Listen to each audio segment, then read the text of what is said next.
When Paul comes into Athens, to the intellectual hub of the Mediterranean world, one of the first things that we see here is the reaction that the Apostle Paul has. He is provoked and grieved by the idols around him. Now, notice, Paul does not take the provocation that he feels within him and use this as an opportunity to vent his outrage at the idolaters on the outside.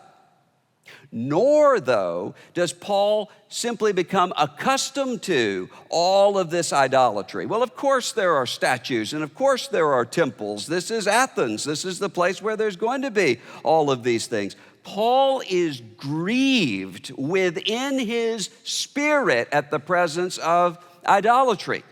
In the exact same way that he will write to the church at Rome, the Spirit prompts us to groan when we see the wreckage of the creation around us. And the Spirit calls us to cry out, Romans chapter 7, for deliverance when we see the sin and the remaining rebellion within us. What Paul has here is not simply a set of intellectual doctrines. What he has here is not simply a set of talking points to address cultural issues. What the Apostle Paul has here is not even a worldview, a way of seeing and knowing what's going on in the world around him. Paul instead here has a spirit-shaped, scripture-shaped set of intuitions, set of affections. He knows what it is that ought to grieve him. He knows what it is that ought to pierce him. And that is precisely your challenge in children's ministry or youth ministry or family ministry. It is not simply giving to people a list of things to believe or a list of things to do or a list of ways of evaluating contrary viewpoints. It is instead to disciple people so that they follow Christ, and by the presence of the Spirit of Christ, they have intuitions that are immediately able to recognize what is taking place around them. The way that people change is not primarily by arguments to the intellect. There's a really important book by an atheist, unbelieving psychologist that is important, I think, for every Christian to read. And it's called The Righteous Mind by Jonathan Haidt, H-A-I-D-T.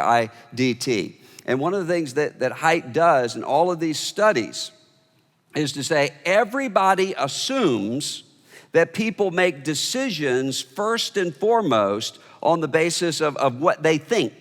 They think certain things, and then that has implications in their lives. He said that's actually reversed. People have certain sets of intuitions, things that they don't think about at all most of the time, and then they find reasons for why they think those things. That's the case in religion, that's the case in politics, that's the case in how we organize ourselves together in communities. That's one of the reasons why you will notice that in an election year, you will never find anybody who changes his or her mind about a candidate or a political party or a set of issues based upon arguments on Facebook.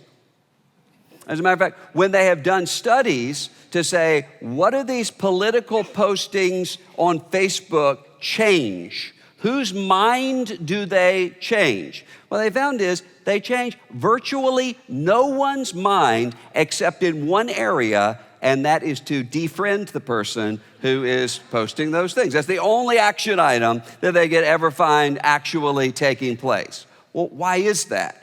It's because we're not the kind of people who are driven first and foremost by sets of arguments.